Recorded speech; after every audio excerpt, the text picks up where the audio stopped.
Bonsoir à tous. Une émission politique spéciale en lien avec l'actualité.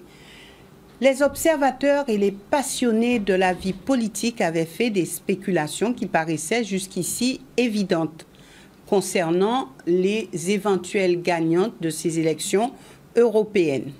Néanmoins, beaucoup ne s'attendaient pas à la décision, on va dire brutale, du président de la République française de dissoudre l'Assemblée nationale.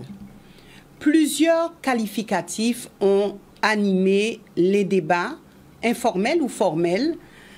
Alors, je vais vous en citer quelques-uns.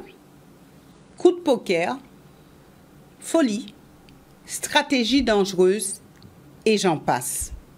Qu'en pensent nos invités en plateau et surtout, quel sera l'impact sur la population puisque les prochaines élections législatives, des législatives anticipées, se dérouleront selon un calendrier déjà défini par le président Emmanuel Macron, c'est-à-dire les 30 juin et 7 juillet 2024. Avec moi en plateau, 4 invités. Tout d'abord, Rodi Tolassi, fraîchement élu eurodéputé. Nous avons à ses côtés Max Mathiazin, qui a été le député de la 3e circonscription. Le député de la 3e circonscription. Nous avons Olivier Servat, lui aussi, député de la 1re circonscription. Et puis, Olivier Nicolas, on va dire, qui est le leader aujourd'hui, en tout cas présenté comme leader du PS sur le plan local, puisque premier fédéral du PS. Voilà pour une présentation de nos invités. Merci à vous, messieurs, d'avoir accepté cette invitation et de vous adresser aux téléspectateurs de Canal 10. Alors, ma première question ira à Rodi Tolassi. Rodi Tolassi, vous êtes un homme trop heureux, trop content. Comment est-ce qu'on va dire cela? Non, faut savoir regarder les pieds sur terre. C'est aujourd'hui l'élection qui est le fruit d'un travail. Et c'est tout simplement ça. Voilà. Il faut garder la tête froide. Il faut savoir qu'il faut... la politique, c'est pas facile. Et donc, il va falloir encore plus travailler, peu importe le mandat, peu importe la fonction qu'on a. Il faut travailler et démontrer que nous sommes là pour défendre les intérêts de nos territoires et singulièrement le territoire de la Guadeloupe. Mais on est là pour démontrer de ce dont nous sommes capables et lorsque nous avons un mandat. Pas seulement être élu, mais aussi démontrer de ce dont nous sommes capables. Voilà. Rodi Tolassi, alors, on vous a vu sur le terrain, on vous a vu sillonner la Guadeloupe. Pour vous, cette élection était très importante et pourquoi?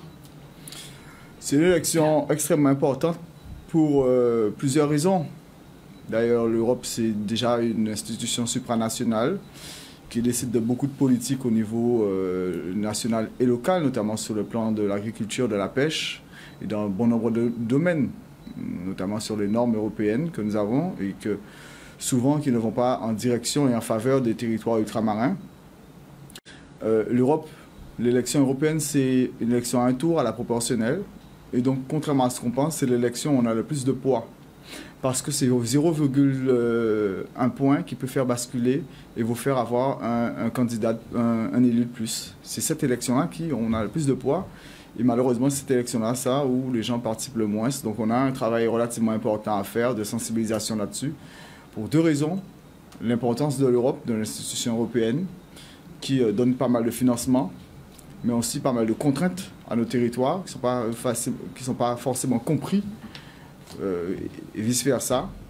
Et donc, c'est ce challenge-là que nous aurons à mettre en place pour que nos électeurs puissent vraiment s'engager dans ce scrutin. Voilà. Vous attendiez à une telle victoire du RN? Je m'attendais, oui, à une victoire du RN. J'espérais une meilleure participation, parce que je sais que la participation rejouait en notre faveur. Donc on a une participation en baisse comparativement à 2019, mais presque l'ensemble des territoires ultramarins ont une baisse de participation. On va essayer de comprendre Ça s'est passé il y a 2 jours. On va essayer de comprendre ce qui s'est passé et pouvoir peut-être apporter des réponses. Nous, en tant que politiques, mais je pense qu'aussi que les réponses pour que la participation puisse revenir, elle doit être multiple. Elle doit être du côté des médias et des journalistes aussi.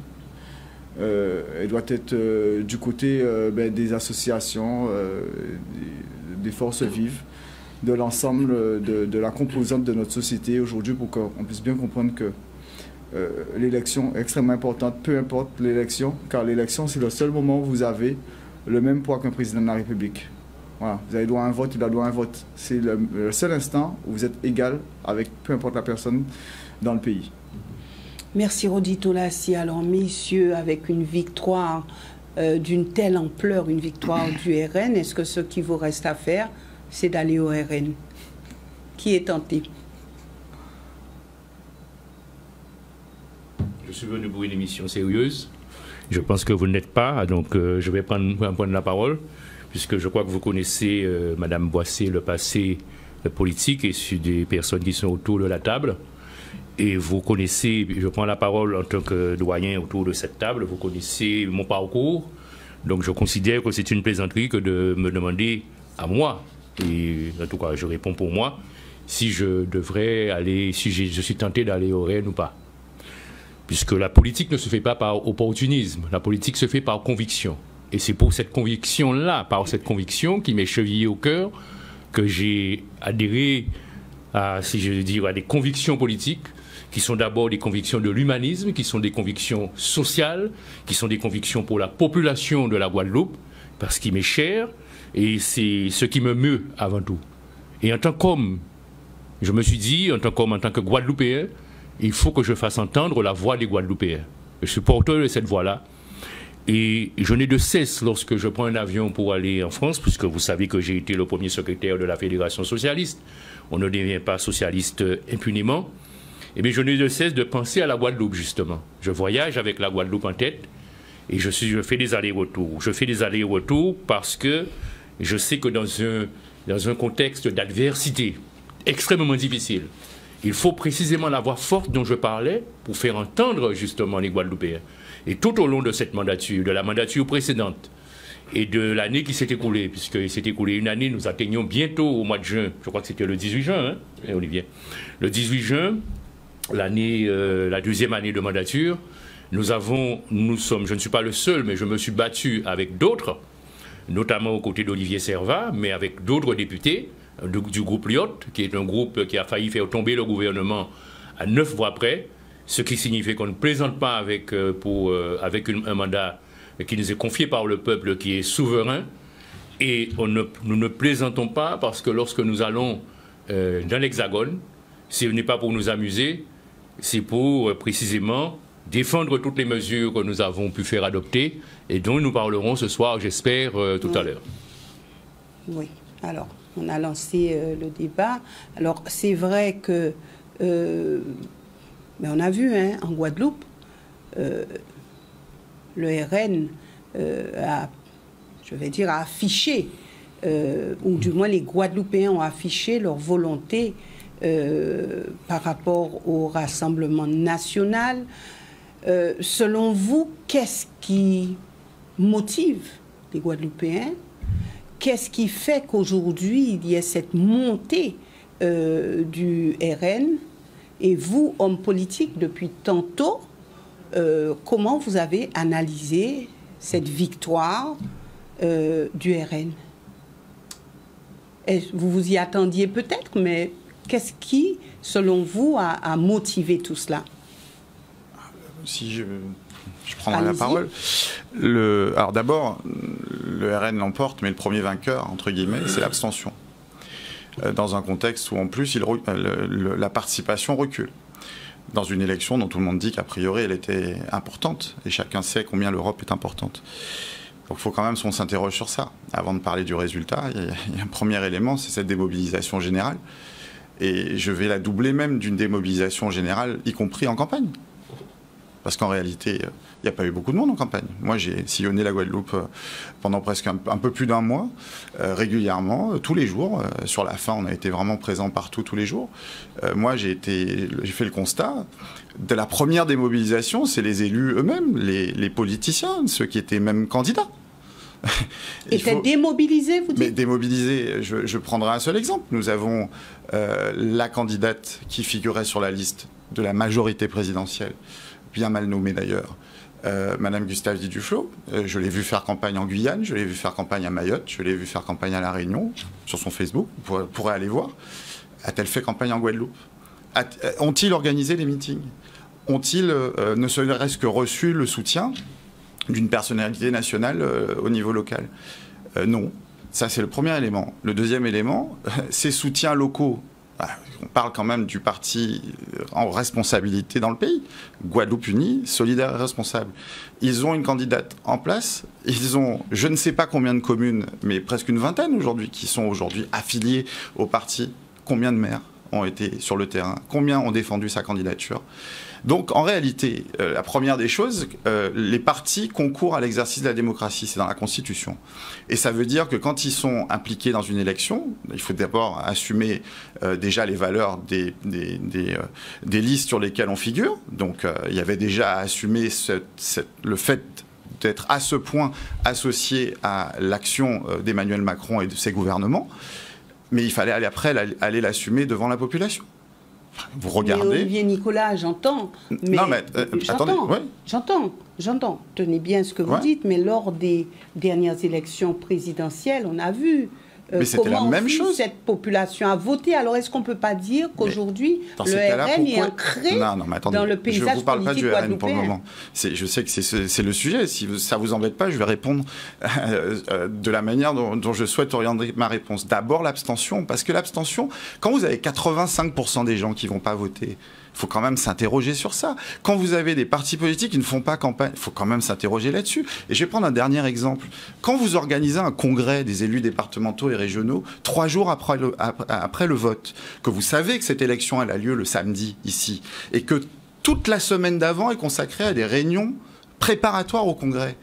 Je suis désolé, je m'anime un peu sur cette réponse parce que je considère que quand les élus eux-mêmes font l'impasse et enjambent une élection, c'est problématique. On est dans une démocratie où déjà les gens ont du mal à aller voter. Vous-même, vous êtes en responsabilité. Vous êtes le produit d'une élection et vous enjambez une élection. Vous n'en parlez pas. Vous ne faites pas d'appel au vote. Il y a une menace du Rassemblement national, de l'extrême droite, si vous voulez, on pourra en parler. Ça, c'est pas quelque chose d'anodin. Nous sommes tous quelque part, nous avons tous un jour fait partie d'un front républicain pour empêcher au Rassemblement national de faire ces scores-là. Eh bien, vous voyez que là, personne n'a eu le moindre appel. Ici, le maire des Abîmes a fait un appel un peu sibyllin, mais qui disait quand même les choses. Mais globalement, qui d'autre a fait ça? Et je terminerai en vous disant que, oui, le Rassemblement national l'emporte. Bah, vous allez remarquer, il l'emporte partout, sauf dans les communes socialistes. Il y en a 4, et dans les 4, nous sommes devant. Et je prétends que, en politique, quand on veut un résultat, quand on veut être élu, quand on veut gagner, et moi, j'avais pas beaucoup de chance d'être élu, à moins que ma liste fasse une très grosse performance, eh bien, on reste pas chez soi. On ne reste pas en attendant derrière un téléphone pour faire des messages sur les Twitter. Non, on va à la rencontre de la population. Nous avons fait ce travail avec les camarades, avec les amis, avec les élus qui me soutenaient. Pour dire quoi à la population? Mais pour leur dire qu'on a des solutions, on a des propositions, on a une analyse de la situation. C'est ça que nous avons fait. Pourquoi dans toute la Guadeloupe on perd? On est battu par le Rassemblement national et vous remarquez que dans 4 communes, et d'ailleurs la carte est pas mal puisque les 4 se tiennent, dans ces 4 communes-là on l'emporte. Et on l'emporte assez largement dans certaines. On n'a pas tellement réussi à faire une meilleure mobilisation, encore que Saint-Claude, vous verrez, Saint-Claude atteint 20% de participation. Donc c'est la preuve, encore une fois, que quand on se donne la peine, quand on anime le débat public, quand on va à la rencontre des gens, ben oui, ça les intéresse l'Europe. Moi, je n'ai croisé que des gens intéressés par l'Europe. Quand on franchissait la barrière de les politiques, c'est toujours la même chose, ils n'ont pas qu'à faire rien, ils n'ont pas qu'à faire rien, c'est même putain là, des pays, non, ben oui, une fois qu'on dépasse ce truc-là, oui, les gens s'intéressent. Les gens s'intéressent. Monsieur Tolassi a fait campagne. Il peut vous le dire. Il peut vous le dire qu'il recevait un écho quand il allait voir les gens. Mais quand on est 2 ou 3 à la limite, parce qu'il y en a eu quand même quelques-uns, la France Insoumise a fait campagne aussi, ben, ça se retrouve dans les urnes, premièrement, et deuxièmement, ça se retrouve aussi dans la participation. Mais quand vous manquez de combattants, quand vous... Il a parlé des médias, il a raison. On a organisé un débat ici. Vous pensez que cette élection-là méritait un débat? À ma demande. Non, là, je pense qu'on l'a tous demandé. Guadeloupe Première, service public, ils font un débat en radio, ils n'en font pas en télé. RCI, rien. Mais strictement rien. Si, une interview par-ci, par-là, mais il n'y a pas de dispositif spécial. Encore une fois, on est dans une population qui est en besoin d'information. Et on laisse une élection comme ça se dérouler dans un désert démocratique. Et vous avez des élus qui organisent un congrès. On peut dire que la voix des élus ne porte pas. Non, c'est même pas qu'elle porte pas. Il n'y a pas eu de voix. C'est quand même le truc à noter. Avez-vous vu des communiqués disant « Nous soutenons Sylvie Gussadi-Duflot, nous soutenons un tel ou un tel ». Non, on n'a rien vu. Et quand même, je répète, je crois que quand on va dans une élection, on essaie d'y aller pour intéresser les gens. Enfin, on ne va pas faire une élection pour se cacher. Quand on fait un retour sur certaines élections, on voit bien que il y a quand même, on a quand même changé de paradigme, Olivier Nicolas. On n'est plus dans le même moi, je pense que c'est la schéma. première fois qu'on reste chez soi et qu'on fait rien du tout. Olivier Servat. J'ai jamais vu ça. Olivier Servat. C'était quoi la question? Oui, alors ce vote-là, ce vote Rassemblement national, vote qu'on a qualifié d'écrasant, vote qu'on a qualifié pour certains de sanctions, etc. Alors tous les mots ont été avancés. Pour vous, le vote Rassemblement national, qu'est-ce que ça représente? Alors Olivier Nicolas a donné sa version, son analyse de la situation. Est-ce que vous partagez? Il y a plusieurs causes, à mon avis, au bon score du Rassemblement national. La première raison, c'est qu'il fallait sanctionner la politique gouvernementale désastreuse d'Emmanuel Macron et de son gouvernement, qui, pour les Outre-mer, ne sont pas au niveau, ne sont pas à l'écoute, pire parfois, ont du sang sur les mains en Nouvelle-Calédonie. Ensuite, vous me direz, oui, mais pour les présidentielles, au premier tour, c'était la France Insoumise, et au deuxième tour, le Rassemblement national. Sauf que nous tenions Antibouganou. Là, si c'est Antibouganou, c'est Antibou-Guadeloupe, Antibou-Sainte-Rose, voilà. Et donc, deuxième raison, je pense que naturellement, il y avait une part d'affectivité naturelle des Guadeloupéens envers celui qui était le mieux placé pour être élu. Et puis, il y a une troisième raison, et moi, je la regarde en face. Sur un certain nombre de sujets, le Rassemblement national répond à des inquiétudes de la Guadeloupe et de la France. Sur l'immigration, moi j'ai été rapporteur sur un projet de texte sur l'immigration. Je considère qu'en Guadeloupe, il y a trop d'immigration clandestine. Je considère en Guadeloupe qu'on doit lutter contre l'immigration clandestine. Je considère en Guadeloupe, et ce n'est pas moi qui le dis, 60% des méfaits sont faits par des personnes d'origine étrangère. À pas pour dire sont racistes, on a dit ça. En Pambouga, Rassemblement national, qui serait xénophobe et raciste. Je constate que dans mon pays, il y a une problématique. Est-ce qu'il faut laisser le champ de cette problématique à un parti? Je dis non. Ensuite, sur d'autres problématiques, telles que le pouvoir d'achat, la souffrance des gens, des personnes, qu'est-ce qu'on dit, qu'est-ce qu'on raconte sur ça? Et donc, je crois que sur un certain nombre de sujets, dans cette campagne où il y a une énergie déployée que d'autres n'ont pas déployée, Olivier Nicolas a raison, eh bien, il y a eu un écho naturel du Rassemblement national, d'autant plus qu'en plus, ces personnes-là, ces politiques-là n'ont jamais été aux responsabilités. Donc, ils ont quelque chose que d'autres n'ont pas, c'est-à-dire qu'ils ont un peu la virginité politique. Ils ne gérer rien, donc du coup, on ne peut pas leur dire, mais tu as échoué là, tu as raté là, ça n'a pas marché là, tu n'as pas pu gérer l'immigration, tu n'as pas pu baisser le chômage. Donc en fait, tous ces éléments font que, c'est on a dit, bon ben, on essayait Rassemblement national. Voilà mon analyse du vote Rassemblement national en Guadeloupe et en France. Alors, ça me permet de vous poser une question. Ça circule déjà depuis un moment sur les réseaux sociaux que vous seriez partant pour adhérer au Rassemblement national. Alors, c'est l'occasion de dire, puisque ça circule sur les réseaux sociaux. Mathias Max a répondu avec sérieux, je réponds avec le même sérieux. Madame Boissé, quels réseaux sociaux? Vous parlez de quoi? Vous êtes journaliste? Oui. Donc je pense que quand vous parlez de réseaux sociaux, on vérifie ces informations, on s'assure que ce sont des gens sérieux qui parlent et non pas du n'importe quoi. Non, mais j'ai pas fini. Donc je vous invite, quand vous posez ce type de questions, à faire attention à quelle référence. Vous parlez de qui sur les réseaux sociaux? Donc, soyons sérieux. Nous sommes ici en Guadeloupe. Je vous rappelle que je suis d'ascendance africaine et que jamais, il ne s'agira pour moi d'adhérer à un parti xénophobe et raciste. Jamais. Et je n'accepte pas de sourire sur cela ou d'insinuation. Merci Olivier Servat. Alors maintenant, le président de la République a décidé de dissoudre l'Assemblée nationale. Alors, est-ce qu'on peut dire que vous aviez imaginé un seul instant que ça puisse se passer comme cela à l'issue du vote? Vous qui êtes tous les deux députés. Ah, d'accord.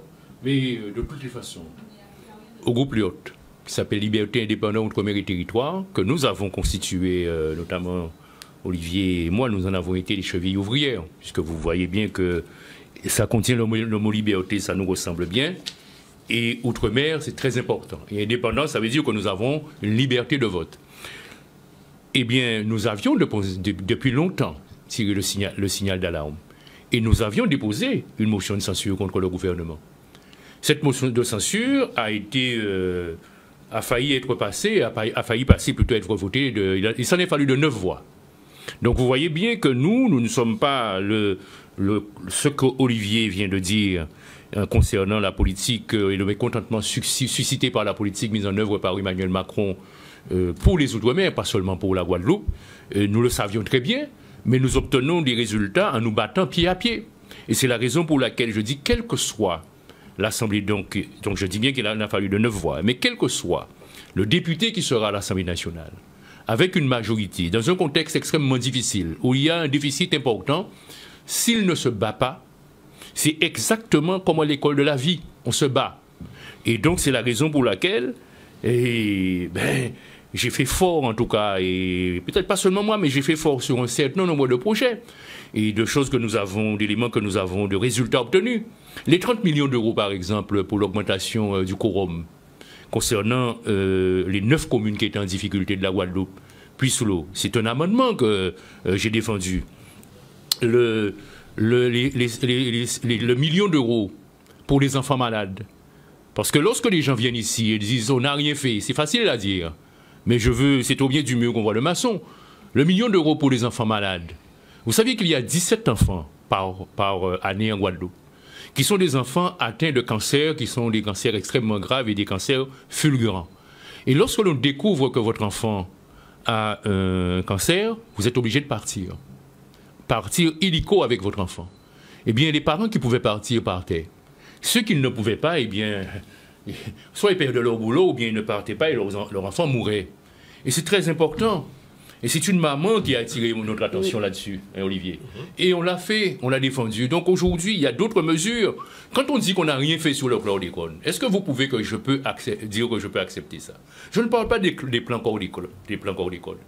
Mais quand nous avons, à l'initiative du député qui était Hélène Vainqueur, déjà ensuite Élie Califère, et nous avons mis le gouvernement au pied du mur, avec des interruptions de séances que vous avez dû suivre, pour faire accepter dans l'article 1er d'un texte de loi, de projet de loi, qui disait l'État est responsable. La responsabilité de l'État reconnaît, je vous le dis, reconnaît sa responsabilité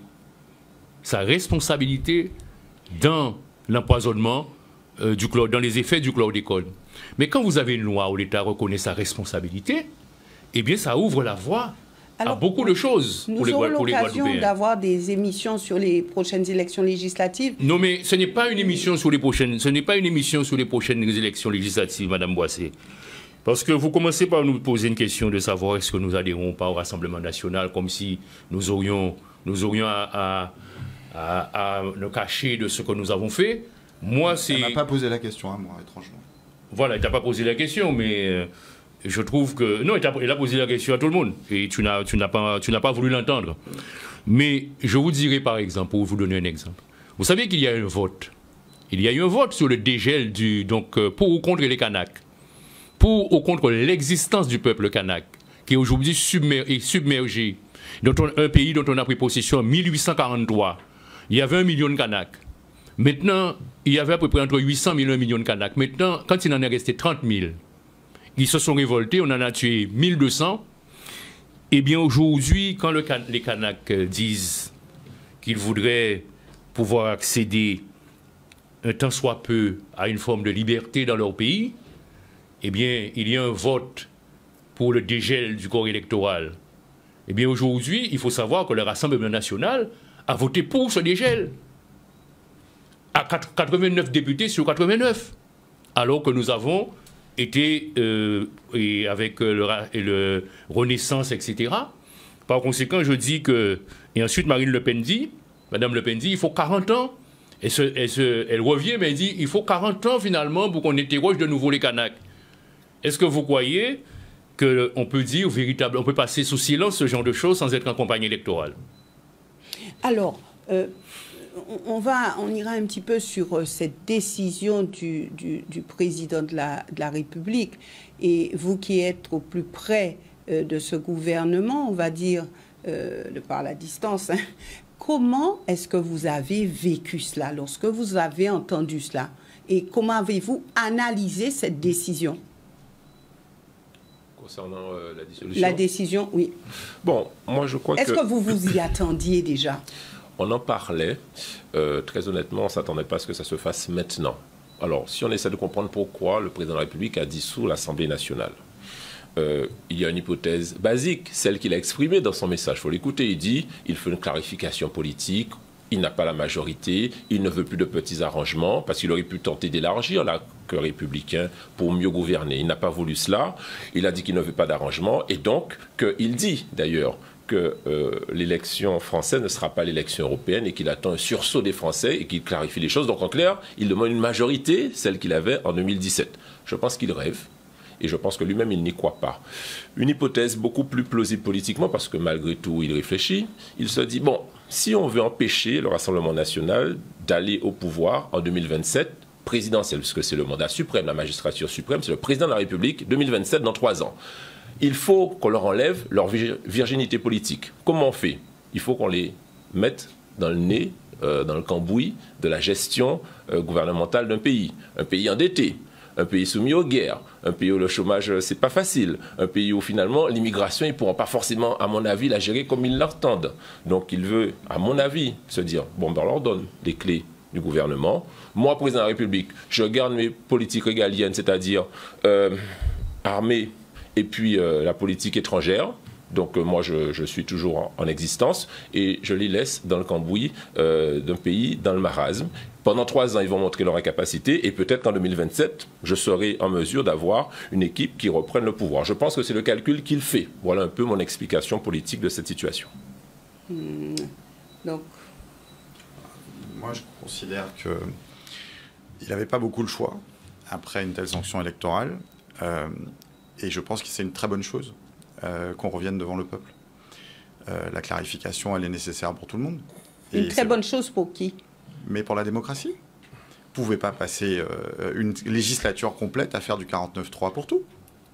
À un moment donné, c'est juste impensable. Pourquoi il y a une crise démocratique? Il y a une crise démocratique parce qu'aujourd'hui, il n'y a pas de majorité. Il y a un président de la République qui a des pouvoirs démesurés parce que la Ve République les lui donne. Et il donne la possibilité de faire passer des tas de textes de loi, y compris même quand il n'a pas la majorité, grâce au 49-3. On a fait passer, etc., de motions de censure, ça ne tombe pas. Donc en réalité, il fait là un pari. Je ne sais pas s'il est dans les mêmes... Je ne commenterai pas les calculs dont parle Olivier. C'est possible qu'effectivement, il ait poussé la réflexion jusqu'à imaginer que si le RN arrive, il sera garant des institutions, il empêchera certains débordements. Mais en réalité, la première des choses, c'est qu'on place tout le monde devant ses responsabilités. La majorité pour savoir si elle est capable, ceux qui se revendiquent en tout cas du camp présidentiel, pour voir s'ils sont capables d'obtenir une majorité, s'ils font une alliance avec la droite LR. Il serait peut-être temps d'assumer cette proximité politique de manière définitive. La gauche, pour savoir ce qu'elle veut vraiment, est-ce qu'elle est capable de se rassembler et de dépasser ses différences et d'offrir une perspective et un espoir à sa population. Et puis, quelque part, il place la population aussi devant ses responsabilités. Veut-elle de l'extrême droite au pouvoir dans 3 semaines, 1 mois? Et on a trop souvent dit que beaucoup de gens sont prêts à voter Rassemblement National parce qu'ils n'ont aucune chance d'arriver au pouvoir. À l'inverse, on peut imaginer qu'il y a plein de gens qui ne votent pas Rassemblement National parce qu'ils pensent qu'ils n'ont aucune chance. Et donc, qui peut-être voteront pour eux si ils sont dans cette perspective-là. Eh ben, on sera dans cette situation où chacun prendra ses responsabilités. Et on verra bien. Mais cela dit, si on regarde le vrai risque en réalité, c'est qu'on se retrouve avec une absence de majorité de la même manière dans 3 semaines. Et là, et c'est là où le processus est enclenché, le président de la République ne pourra pas redissoudre dans l'année qui viendra. Donc là, il y aura une vraie question, savoir est-ce qu'il reste au pouvoir? Est-ce qu'il se maintient en essayant, avec une majorité de briques et de brocs, de recommencer avec du 49-3 Ou est-ce qu'à l'inverse, cette fois, on retourne vraiment devant les électeurs dans l'élection suprême de la Ve République? C'est pas celle que je préfère. C'est pas, de toute façon, ce sont des institutions dont je me méfie depuis toujours, à titre personnel. Mais peut-être qu'effectivement, le résultat de tout ça, de cette grande crise politique qui dure depuis 2022 en réalité, eh bien, c'est qu'on aura peut-être une élection présidentielle à la rentrée de septembre. Audit Olassi.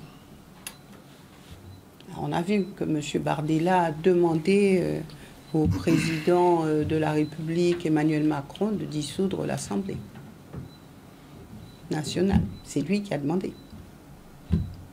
Vous ne posez pas une question, là. On y va? Oui, ok. Posez la question. Ouais. Donc, il a demandé, c'était une stratégie de sa part. Il a voulu pousser le président dans ses retranchements. Je crois que ça fait un moment qu'il aurait dû dissoudre l'Assemblée, mais il a fallu qu'il puisse prendre cette sanction lourde du côté de la population pour qu'il puisse comprendre que la situation est extrêmement grave, extrêmement lourde, qu'on ne peut plus continuer avec une logique de verticalité où on gouverne. On l'appelle souvent le président jupitérien, c'est pas pour rien. Et donc, moi, je pense sincèrement que lorsque... Ça fait un moment qu'on est en crise politique, hein. Ça fait un moment, effectivement, que le gouvernement passe à coup de 49-3. On est au bord d'une dissolution à chaque 49-3. Et donc, aujourd'hui, ça permet effectivement de clarifier les positions, de mettre en place... Et de mettre en selle le Rassemblement national? Il y a 2 choix. C'est soit on a un gouvernement d'Emmanuel Macron qui revient, c'est une possibilité, ou soit on met notre gouvernement, celui du Rassemblement national, c'est tout. Et quelle sera la différence entre les deux? Nous avons un projet totalement opposé. Voilà. Emmanuel Macron, c'est un homme ultralibéral pour la mondialisation sauvage. Nous sommes des patriotes. Nous voulons que chaque territoire puisse devenir souverain, notamment les territoires ultramarins. Nous avons un vrai projet pour développer les territoires. Nous voulons revenir sur pas mal de réformes. Ce vrai projet, c'est l'autonomie, c'est l'indépendance, c'est quoi? Non, nous ne sommes pas pour... Vous savez, nos collègues vous ont parlé de sérieux et vous savez que... Non, c'est une question. Non, mais on n'est pas pour l'indépendance, Mme Boissé, vous le savez très bien. Donc, voilà, une liste appelle La France revient. Notre projet, c'est pas l'indépendance. Donc, voilà. Je vais laisser M. Olivier parler, il a envie de parler. Donc, non, j'apportais une précision, elle est importante. Quand une liste s'appelle La France revient, c'est pas pour défendre l'indépendance, ni l'autonomie. C'est pour défendre? Je ne sais pas, la liste Rassemblement National, elle s'appelle La France revient. C'est La France revient. Ça me paraît clair, non? Ça vous paraît pas clair? Non, je vous pose la question. Ah non, mais voilà, moi je disais juste, c'est une précision importante. Alors maintenant, on s'oriente vers des élections législatives. Peu de temps pour faire campagne. Alors les dates, le 30 juin et aussi le 7 juillet. Le 6 juillet, oui, puisque, oui, et 29 juin pour nous. Donc, est-ce que, messieurs, pour vous, c'est un challenge, c'est un défi, ou est-ce que vous vous dites, nous avons été élus, en fait, c'est juste une formalité, les prochaines élections? L'expression de la démocratie n'est jamais une formalité. Et un engagement, c'est souvent un engagement de toute une vie, au quotidien, puisqu'il y a l'aspect, d'abord on n'est jamais élu député, en tout cas pas pour moi, Je suis d'abord passé par toutes les étapes. Étudiant, militant, conseiller municipal, conseiller général, vice-président du conseil général, et puis député de la Guadeloupe. Donc ce n'est jamais une sinécure. C'est toujours quelque chose de facile, de difficile, et donc il faut prendre au sérieux. Et je crois que le plus important, c'est le contact, bien sûr, avec la population, la sympathie que l'on développe, mais aussi les gens se sentent bien si on les aime, on a de la sympathie spontanément. Et puis le programme, le sérieux. Tous les jours, vous êtes à côté de la population et quand vous, comme je vous l'ai dit tout à l'heure, eh bien, quand vous présentez aux élections, même si je me suis toujours présenté, enfin, sans un parti derrière moi, mais je me suis présenté avec un programme. Et maintenant, à partir du moment où vous avez ce programme, est-ce que vous allez faire ce pourquoi vous avez été élu? Et c'est le plus important. Ça sera le même programme que vous allez réactiver? Non, mais nous sommes dans la même mandature. Mais je ne suis pas de ceux qui disent demain on reste gratis. Il ne suffit pas de prendre le catalogue sur lequel les Guadeloupéens se plaignent. Les Guadeloupéens se disent on n'a pas assez d'eau. Les Guadeloupéens se disent que les prix sont importants, qu'il n'y a pas de diversification agricole, enfin, etc. Une fois qu'on le munit de ça et que l'on cristallise les mécontentements, bien entendu, c'est facile puisqu'on peut dire on va faire. Maintenant, une fois que l'on a ça en main, c'est qu'est-ce qu'on en fait? Comment on développe? Et dans la mesure où il faut savoir une chose, c'est que l'Assemblée nationale, à part une proposition de loi que vous pouvez faire, mais les projets de loi sont à l'initiative du gouvernement.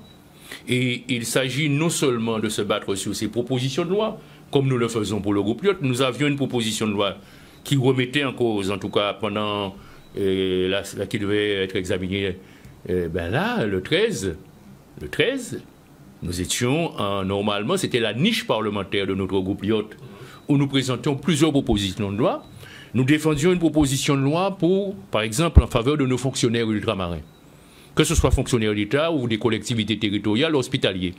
Nous avions déjà négocié avec le gouvernement pour la prise en compte de 40% de leur retraite. Donc depuis l'année dernière, nous travaillons sur cette question-là. Tout ceci tombe à l'eau à cause, parce que ça ne me fait pas plaisir, justement, cette dissolution avec les problèmes du président de la République. Nous avions également à examiner une proposition contre la réforme de Macron sur l'assurance chômage. Ce sont des choses qu'on ne peut pas accepter.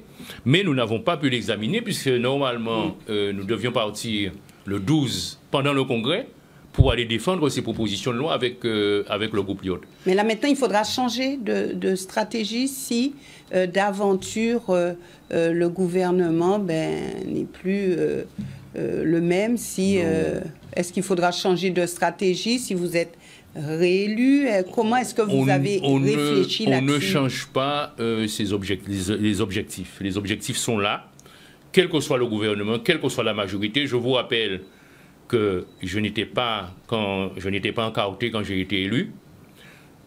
Nous avons un groupe Lyot qui n'est pas un gros groupe, mais qui sait se faire entendre. Et nous avons des spécialistes et des collaborateurs. Eh bien, nous allons faire entendre la voix des Guadeloupéens.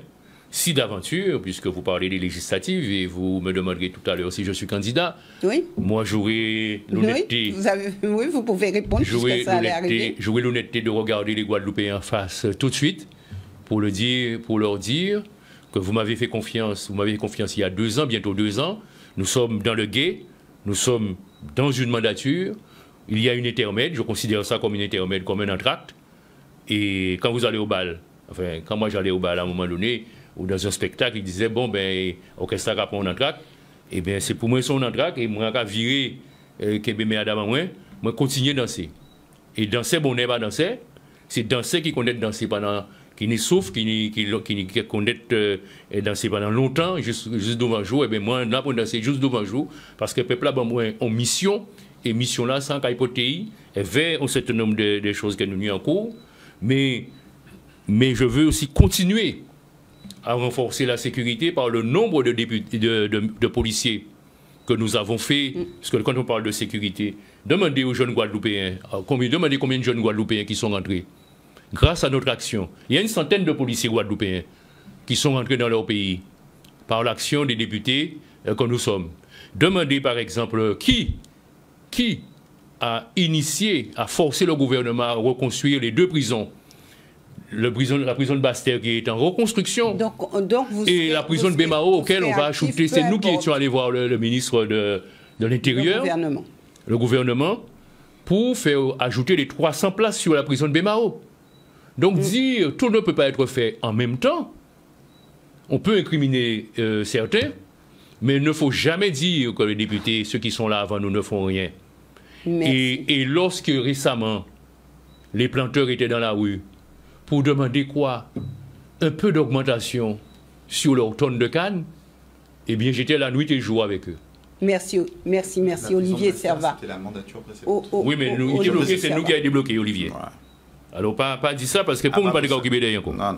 Voilà. On ne peut pas dire ça. Non. Et Olivier Servat. D'accord, mais pas Tabasté. Alors, je rappelle à Olivier Nicolas que j'y étais avec Mme Belloubet. C'est elle qui a effectivement signé le document. C'est M. Hurnois. Mais c'est pas grave. Pas de problème. Non, mais j'allais dire que c'est... L'important, c'est que ça existe. On ne va pas faire de querelle de paternité. Non, mais bon. Ce que l'on fait, on le fait pour les Guadeloupéens. Je ne suis pas... Si tu m'avais dit...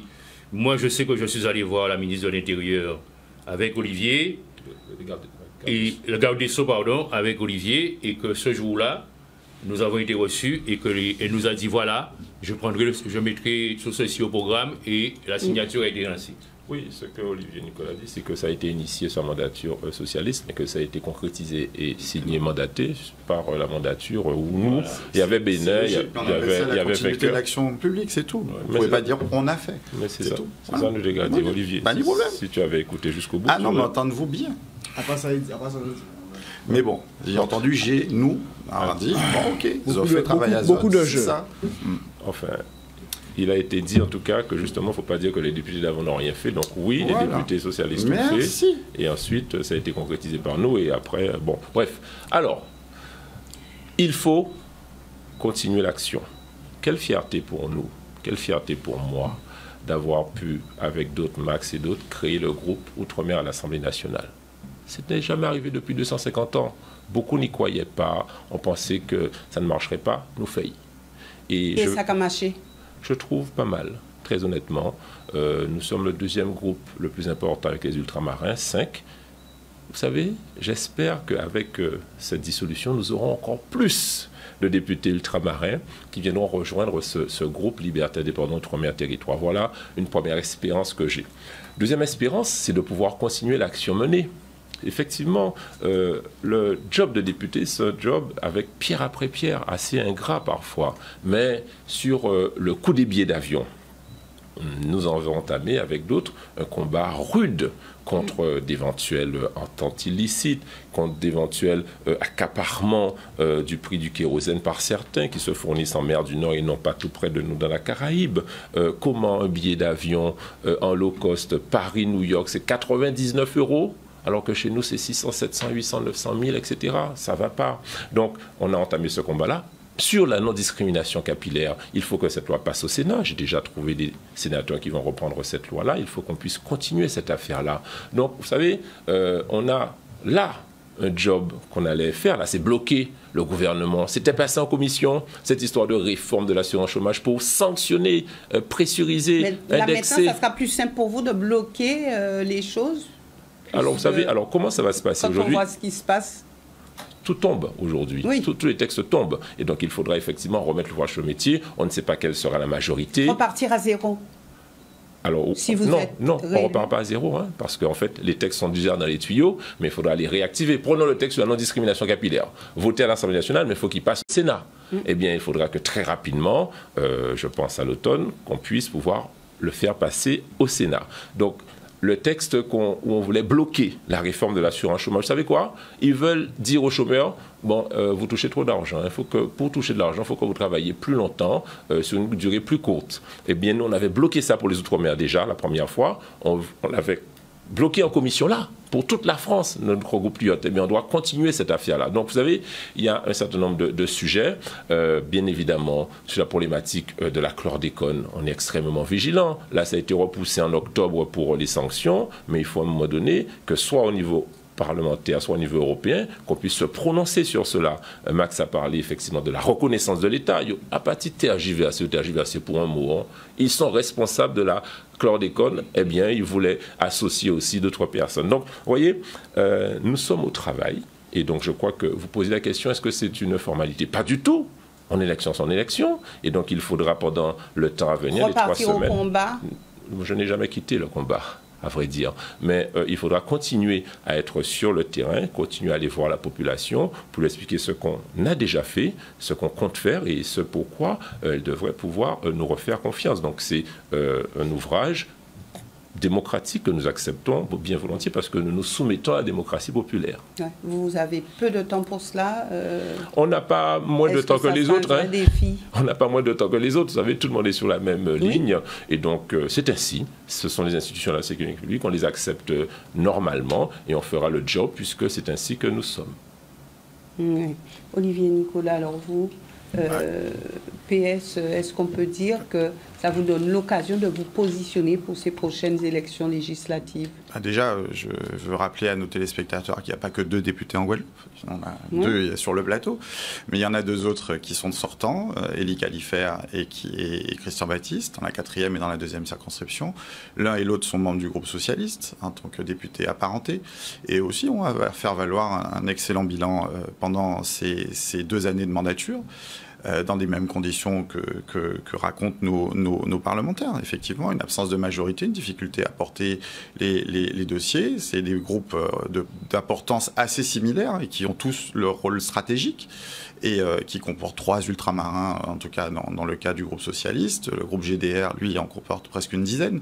Donc il y a effectivement des ultramarins présents à peu près dans tous les groupes. Et donc ce qui est important, c'est que oui, ces 2 députés sortants puissent repartir.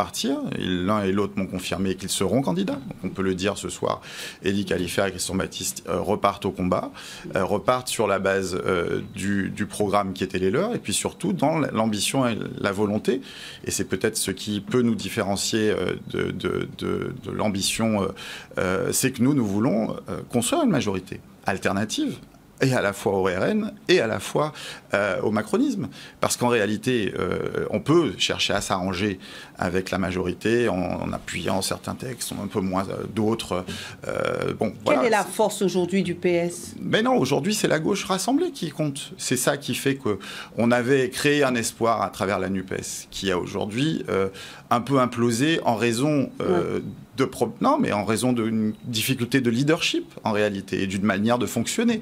Un groupe pluriel, parce que, encore une fois, la gauche, elle est plurielle, elle a plusieurs sensibilités, mais elle peut fonctionner et s'unir à condition qu'elle ait un mode de fonctionnement. S'unir à qui? Non, vous savez, aujourd'hui, qu'il y a une gauche qui est socialiste, une autre qui est communiste, une autre qui est écologiste, une autre qui est insoumise. Et on avait trouvé un terrain d'entente à la fois programmatique et à la fois dans les ambitions de législature. On a obtenu... Mais en soi, qu'est-ce qui rassemble toute cette gauche-là? Mais une volonté de remettre la justice sociale au cœur du combat. Et personne d'autre que nous ne propose ça. La réalité du RN dans son discours, il dit souvent on est pour les petits, on est pour les gens qui souffrent et pour ceux qui sont en difficulté. Vous regardez tous les textes un peu sociaux qui sont passés à l'Assemblée, ils ont rarement voté pour. Ils sont opposés à l'augmentation du SMIC, par exemple, ce qui était quand même une mesure importante. Donc, nous, on est là pour rappeler que la gauche et la droite, c'est pas la même chose, même si on a pu décevoir par le passé, mais on tourne ces pages-là, parce que la vie politique n'est pas immuable. On a pris les défaites qu'on devait prendre. On est dans une reconstruction. Alors aujourd'hui, on a donc pas de aujourd'hui, centre. Non, mais donc, bien sûr qu'il y a, mais bien sûr qu'il y a un centre. Le problème, c'est que le centre est à droite. Non, le centre est à droite. Oui, le centre Madame est à Boissé, droite. le centre est à droite. Monsieur Macron s'est présenté comme un président centriste. Max et Olivier le connaissent bien, puisque dans la première mandature, ils étaient à ses côtés dans sa majorité. Donc ils savent que c'était un centriste. Sauf que plus il a avancé, moins il s'est montré centriste. Plus il a avancé, plus il s'est monté, plus il s'est monté. Vous étiez député Modem. Tu étais député Modem. Ah bon, d'accord. Mais, pardon. Donc, effectivement, on est dans cette construction-là. Donc, aujourd'hui, on est à la recherche d'un accord qu'on a trouvé ce soir, qui s'appelle le Front populaire, parce qu'on veut rappeler que le Front populaire en 1936, Max, qui est socialiste de cœur, il s'en souvient, c'est un moment important, c'est une première union de la gauche qui s'est fondée au moment où l'extrême droite était aux portes du pouvoir. Aujourd'hui, la réalité en France, c'est que l'extrême droite est aux portes du pouvoir, elle a même un pied dedans, et donc aujourd'hui, la mission de la gauche, son obligation, son ardente mission, c'est de proposer une alternative à ce risque-là et ce péril-là, puisque c'en est un. Donc le PS, les communistes, les écologistes. Toutes les formations de gauche. Ouais. Vous pouvez me les faire répéter, mais je l'ai déjà dit tout à l'heure. Donc oui, toutes les formations de gauche aujourd'hui sont déterminées à proposer une offre politique alternative, et on est dans l'obligation de le faire. Parce que si nous ne le faisons pas, nous avons une conscience aiguë du fait que c'est pas Emmanuel Macron qui peut sauver la politique dans ce pays. Il l'a abîmé, nos territoires, il a abîmé la relation que nous avions avec la République, il a une méthode verticale de fonctionner que tout le monde dénonce, mais il faut à un moment donné proposer une alternative. Ben, ça sera notre objectif. Mais Olivier Nicolas, à chaque fois, on se rend compte qu'il y a des alliances qui se font pour faire barrage A ou pour essayer de se positionner. Mais est-ce qu'on voit que ça ne fonctionne pas? Est-ce que véritablement il y a un socle, il y a une vision commune où il y a de la matière qui vous rassemble, que ce soit à gauche ou à droite? Ça fait trop longtemps. Est-ce que ces alliances-là portent et est-ce que la population comprend aussi ce qui se passe exactement quand on se met ensemble? Vous faites comme si la gauche rassemblée n'a jamais gagné une élection. En réalité, depuis 40 ans, elle a gagné plusieurs fois les élections. Elle a gagné à chaque fois, d'ailleurs, en étant rassemblée. Et c'est une règle. Mais attendez, après, on gagne des élections, on a des bilans à la fois entre 81 et 95. Il y a eu des droits qui ont été accordés. La 5e semaine de congé, la retraite à 60 ans, l'abolition de la peine de mort. Enfin, vous voulez pas que je vous fasse le bilan des différentes expériences de la gauche au gouvernement? Non, 97, la CMU. Mais attendez, on est dans une période électorale. Laissez-nous développer notre programme. On gagne, on perd, mais c'est le peuple qui décide. On a gagné en 2012, perdu en 2015, en 2017, pardon. On n'a pas gagné en 2022, mais l'élection, il n'y a que deux solutions, on gagne ou on perd. Voilà. Il y a quelques partis qui sont très forts pour gagner à tous les coups. Mais en tout cas, nous, on ira avec notre programme, on ira avec notre rassemblement, on ira projet contre projet, il y aura des débats ici, je l'espère, dans les différentes circonscriptions. Et oui, les socialistes ont vocation à animer ce travail, ce rassemblement-là. Est-ce qu'il existera en Guadeloupe? Je n'en sais rien. Est-ce qu'il existera dans les Outre-mer? Je n'en sais rien. En tout cas, le Front populaire, ça sera notre volonté de créer une alternative politique. Vous ne pouvez pas nous reprocher de vouloir faire ça. Je ne vous reproche rien. Mais du coup, vous pouvez comprendre que je ne peux pas vous garantir que ça marchera. On va tout faire pour. On va tout faire pour redonner une plateforme politique et un axe politique, parce qu'aujourd'hui, il y a des périls qui sont devant nous. Au-delà du péril de l'extrême droite, il y a un péril climatique. Au-delà des difficultés dans lesquelles nous sommes dans un pays qui aujourd'hui s'appauvrit, dans un pays où le déclassement est une réalité. Eh bien, à tout ça, il faut répondre. La faute à qui? Mais quand vous dites la faute à qui, à ce moment-là, soit vous regardez avec une petite lunette et vous vous dites c'est ceux qui gouvernent depuis 7 ans. Vous pouvez regarder avec une plus grande lunette et dire que sur les 50 dernières années, tout le monde a échoué. Mais dans ces cas-là, on rentre tous chez nous et on donne ses clés comme vous proposiez au Rassemblement national. Est-ce que c'est ça la solution? Je n'y crois pas. En politique, vous devez être au combat. Vous devez défendre vos idées. Vous devez avoir un programme. En Guadeloupe, déjà, vous avez quand même une vraie difficulté. On est dans un pays où il y a de l'impuissance publique à tous les niveaux. Il n'y a pas un service public aujourd'hui qui fonctionne correctement. Et là, vous pouvez pareil dire la faute à qui? Il y a des gens qui sont au pouvoir depuis 10 ans, il y en a d'autres qui étaient au pouvoir 10 ans avant. Il y a juste un moment où il faut qu'on fasse le bilan de ceux qui sont là, à un moment donné, quand même. Donc, moi, j'attends cette élection avec cette campagne. Elle sera courte, elle sera peut-être très localisée parce que ce sera effectivement très rapide et qu'on va essayer de localiser les choses au maximum pour éviter de trop ouvrir de sujets. Mais la réalité aujourd'hui, c'est que les citoyens ont le droit d'avoir un débat éclairé sur les objectifs politiques de ceux qui les gouvernent, aussi bien localement, aussi bien que nationalement. Là, on vient d'avoir un débat escamoté sur les européennes. J'espère bien que le débat des législatives ne va pas être escamoté. Mais vous voyez déjà, on a un congrès qui va avoir lieu après-demain. Il n'aurait pas dû avoir lieu. On est en campagne, on n'a plus de députés. Ils vont venir là, ils ne sont pas députés. Ils sont plus députés. Ils n'ont plus la capacité de porter les résolutions qui vont être prises. On est dans une situation où vous aurez dans la salle des gens qui sont en campagne, officiellement, ceux qui viennent de vous dire qu'ils sont candidats, d'autres qui seront peut-être leurs adversaires. Ils seront dans le même larel, en train de discuter. Moi, je dis objectivement, ce congrès-là aurait dû être reporté. Quelle urgence il y a, là, dans les 3 semaines qui viennent, à donner l'impression qu'on enjambe encore une fois une élection. Quelle urgence il y a à faire débattre sur des résolutions? On peut très bien le faire dans un mois. Pourquoi on ne le fait pas dans un mois? Pourquoi on y va à marche forcée? Pourquoi soudainement la collectivité unique et éventuellement 2-3 idées sur l'intercommunalité, sur le pouvoir normatif, pourquoi ça devient une urgence pareille alors que ça fait 10 ans qu'on est là-dessus, 20 ans qu'on est dessus? Pourquoi on ne prend pas quelques semaines, quelques mois de plus pour réfléchir et faire mieux? Ça vous dérange, messieurs, que ce congrès soit maintenu? Non. Je pense qu'Olivier Nicolas devrait écouter plus souvent Pierre-Yves Chicot, qui est quelqu'un de très posé. Il se trompe parfois aussi. Il faut aussi apprendre à ne pas couper les personnes qui parlent. On est dans un débat. Vas-y, je t'écoute. Non, vas-y. Il n'y a pas de problème. Donc, je te disais qu'il faut écouter les gens en dehors. Il ne faut pas s'écouter parler tout le temps, etc. Moi, je pense que nous sommes Guadeloupéens. Nous avons des enjeux guadeloupéens. Et ce n'est pas parce qu'un président de la République capricieux qui a décidé de dissoudre l'Assemblée nationale va bloquer une réflexion entre Guadeloupéens. Il y a une réflexion.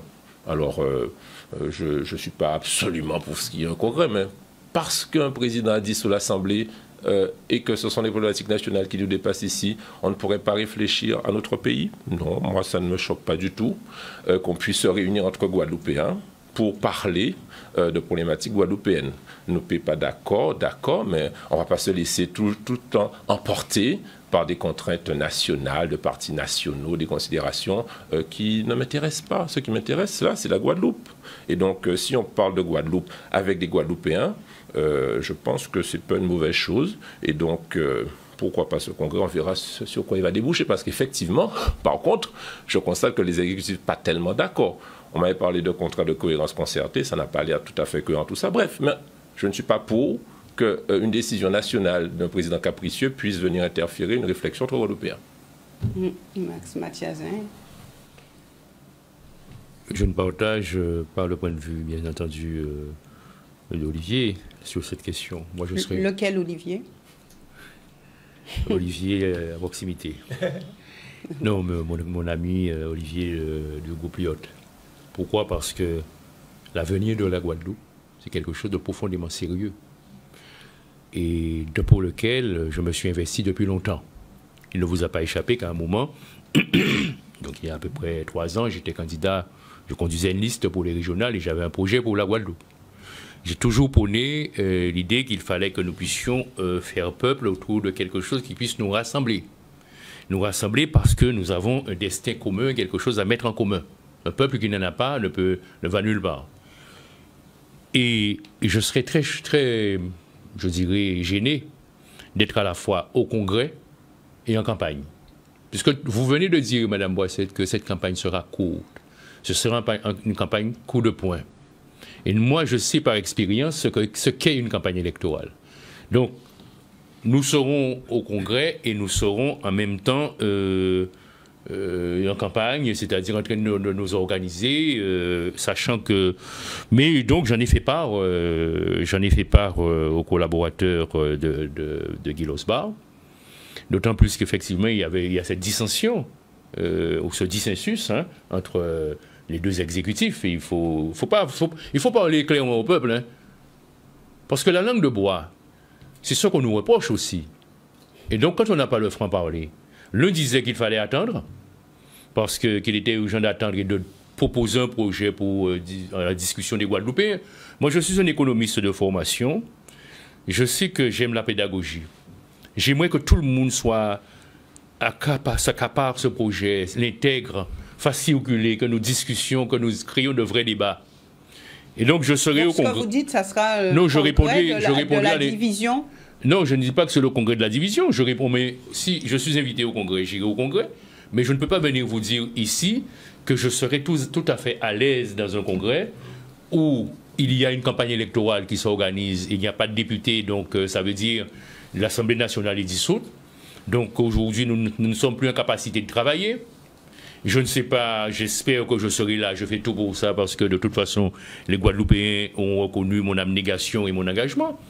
Mais on ne sait jamais. Par conséquent, j'aurais préféré, membre de la représentation nationale, que nous soyons très sereins à ce congrès qui engage l'avenir d'un peuple, l'avenir d'une jeunesse, l'avenir de nos agriculteurs, l'avenir simplement de notre culture et de notre identité. Merci. Rodi Tolassi, alors est-ce que vous serez candidat à ces élections législatives, notamment dans la 3e circonscription? Est-ce que vous me permettez de répondre aux précédentes questions que j'ai pu retenir? Bon, il faut reconnaître l'honnêteté intellectuelle d'Olivier Nicolas, de dire qu'aujourd'hui, ce n'est pas une élection d'un homme, c'est une élection d'un gouvernement. Donc, est-ce qu'on veut réellement le gouvernement d'Emmanuel Macron? C'est la question qu'on se pose. Effectivement, oui, il y a une campagne qui a déjà démarré pour les législatives. Je conçois qu'individuellement, on veut être réélu. Ou individuellement, on est déjà en campagne. D'accord, non tact. Mais l'urgence aujourd'hui, c'est pas qu'on puisse dissoudre l'Assemblée et qu'on puisse retourner avec le gouvernement d'Emmanuel Macron. Et ça, je reconnais cette honnêteté intellectuelle que la dissolution, ce n'est pas pour forcément un homme, c'est pour demain avoir un gouvernement. C'est cela, les députés. Aller faire en sorte qu'il y ait une majorité ou pas pour avoir un gouvernement, qu'il soit de droite, de gauche ou macroniste, peu importe. C'est cela aussi. Et c'est avant tout cela. Et c'est en jouant collectif qu'on peut le faire, pas individuellement. C'est en jouant collectif qu'on peut arriver à cela, avoir un gouvernement qui soit totalement opposé à celui d'Emmanuel Macron. C'est en jouant collectif. Donc je pense, je suis sur cette logique-là et je reconnais cette honnêteté intellectuelle, ne pas faire campagne pour une personne, mais parler d'une campagne pour un projet, pour un gouvernement. C'est toute la différence et moi je suis d'accord sur ce point-là. Aujourd'hui les enjeux sont là pour savoir quel gouvernement qui ira. Sur la question du congrès des élus, je vais vous dire les choses très clairement. Je n'ai jamais été un adepte de l'évolution institutionnelle statutaire, pas parce que ça poserait problème pour nous, mais parce que je pense que tous ceux qui viennent aujourd'hui nous vendent l'autonomie du territoire, la plupart n'ont pas de projet politique pour développer le territoire. Et on le voit avec un président du département qui s'empresse, qui essaie de presser tout le monde pour entrer dans un cadre ou dans un temps imparti, ou peut-être qu'on n'aurait pas des informations.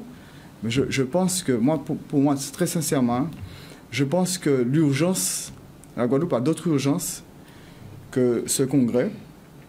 Et sur la question, si je serais candidat ou pas, en toute sincérité, j'ai été élu dimanche, il n'y a même pas un jour. Je n'ai même pas le temps de savourer ni la victoire ni le mandat. Hein. Même pas la victoire. Hein. Je n'ai pas le temps de savourer la victoire parce qu'on est déjà en train de préparer des législatives. Et moi, je suis chef de parti en Guadeloupe. Donc, il faut nous laisser le temps. Il y a une commission nationale d'investiture. Il y aura des responsabilités à prendre. Je peux vous dire que le mandat européen, ça n'a strictement rien à voir avec le mandat de député européen. C'est un de député national. C'est un sacrifice si vous y allez. Voilà. Que ce soit en termes de moyens, en termes d'envergure, c'est pas la même chose. Donc, il faut réfléchir. Il faut prendre son temps. Hein, ça ne fait pas 24 heures. Vous n'avez pas beaucoup de temps. Je n'ai pas. Oui, mais on a quelques jours quand même. On a une machine, on sait faire campagne, ça, c'est pas un problème. Mais il y a deux choses qu'il faut retenir. C'est l'élection d'un gouvernement. On va voter pour des députés qui vont mettre en place un gouvernement demain. Mais aussi, il faut retenir le fait que, à titre personnel, ça ne fait pas 24 heures que je suis élu. Donc, laissez-moi le temps de savourer cela, de m'habituer avec le téléphone qui est rempli d'appels et de messages, et au moins pouvoir répondre. Avant de répondre à votre question, laissez-moi le temps quand même de pouvoir savourer la victoire et mettre en place aussi, je suis responsable de mouvement en Guadeloupe, mettre en place ces éléments pour faire cette campagne. Voilà. Ouais. Donc pour l'instant, vous ne savez pas encore ce que vous ferez. On a bien retenu qu'il faut... Personnellement, Mme Boissé, je viens de vous répondre. Laissez-moi savourer la victoire, c'est tout à fait normal. Mais si on vous le demandait, est-ce que vous serez prêt à y aller? Si on vous le demandait. En tant que responsable de parti, je m'engage à faire en sorte qu'il y ait des candidats partout du Rassemblement national. C'est un engagement. Dans chaque circonscription. Mais oui, nous voulons avoir un gouvernement Rassemblement national. Peut-être que tout le monde n'est pas d'accord. Qui, dans la 3e circonscription, pourrait porter cette mission-là? Je ne sais pas, on verra.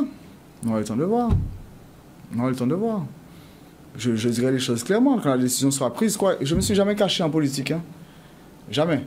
On veut me faire confiance là-dessus. J'étais au Rassemblement national, je ne me suis jamais caché. Je ne fais pas comme certains, quand la réforme des retraites arrive, ils sont un coup à Macron, on ne sait plus où est-ce qu'ils sont. Moi, je suis RN, j'ai toujours affiché mes couleurs, j'ai toujours dit ce que je ferais.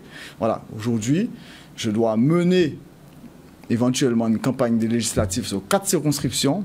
Voilà. Donc, on s'y attelle à le mettre en place. Et on espère qu'on aura le succès escompté. Voilà, donc on en saura un peu plus après que Rodi Tolassi aura organisé tout cela et aura savouré sa victoire. J'ai l'impression que ce serait peut-être le plus important pour tout le monde de savoir si je suis candidat ou pas. Oui, ça l'est quand même. Oui. Mais l'important pour nous, c'est de savoir quel gouvernement qu'on met en face d'Emmanuel Macron. C'est le plus important pour moi. Donc il va falloir jouer collectif. Voilà, merci en tout cas. Vous serez tous à ce 18e congrès. Je n'ai même pas reçu d'invitation. Olivier Serval. Oui, Max Mathiazin. Vous aussi, Olivier Nicolas. En tant que collaborateur du groupe Pays Oiseau, je serai là. Mais je n'ai pas ni de mandat, ni de responsabilité. Les partis politiques, et c'est bien dommage, ne sont pas invités à intervenir en tant que tels. Je ne comprends pas pourquoi. Mais parce que... Voilà, pourtant, on était invité à la commission ad hoc. C'est n'importe quoi. Madame Boissé, oui. je donne une petite précision à la population, qui est une information importante. Il faut savoir que les parlementaires n'ont pas le droit de vote au Congrès. Hein.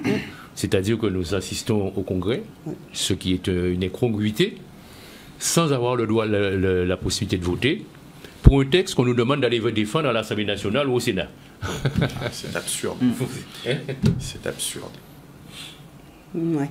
En tout cas, merci. Et puis, j'aurai l'occasion de vous revoir certainement lorsque nous mettrons en place les émissions pour ces élections législatives. Alors, les Guadeloupéens vous attendent, donc vous êtes 4, on va dire, hein, puisque les 2 autres auront l'occasion d'être aussi sur ce plateau. Les 2 autres députés, ils ont été eux aussi invités, empêchés, mais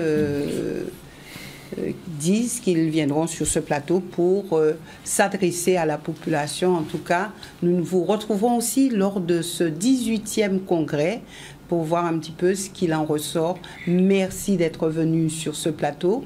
Et merci aussi à vous téléspectateurs de nous suivre. Nous aurons 2 semaines, on va dire, politiques très riches, beaucoup d'émissions à venir. Donc surtout, restez à l'écoute de nos programmes. Excellente soirée à tous.